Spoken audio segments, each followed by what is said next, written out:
it's Maka Day today. And for today's episode, kukunan na po natin finally ang backstory ni Livy Ilagan. So, alam ko may mga tanong kayo dyan kung sino yung tatay ko, kung ano nangyayari, ganyan. So, panoorin niyo po yung episode ko. Malalaman niyo po. So, ayun, nandito pa ako sa tent. Si Mommy.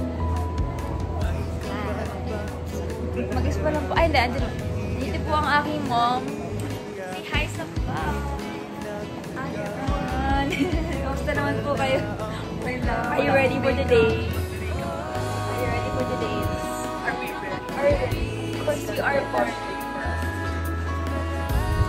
Yes, ayan. So, ikot muna tayo sa set. And mag-istorbo tayo ng people. Sunlight.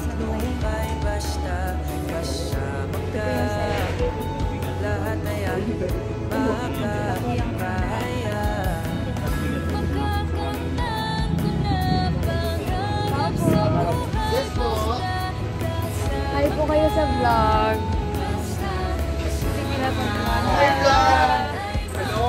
Kamusta naman po kayo? Ito.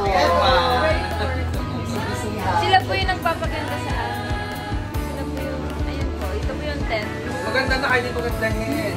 Yeah. Sila po yung nagbabasa ng buhok ni Liv.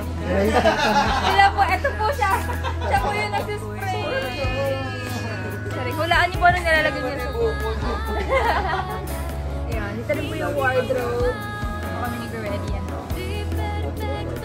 Labas pa tayo.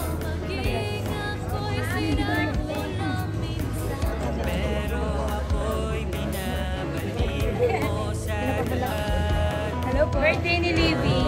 Happy birthday, Livy! Kaya si Pam, sa mga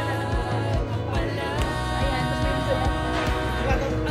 nasa-set up ko lang sila ngayon. Say hi po sa vlog. Happy birthday vlog. Thank you so much. Payakin namin siya today. Uy, ayun na nga, ito na yung first. Ganda mo naman. Ganda mo naman. Hindi ko nakita kayo buhok niya. Oo nga.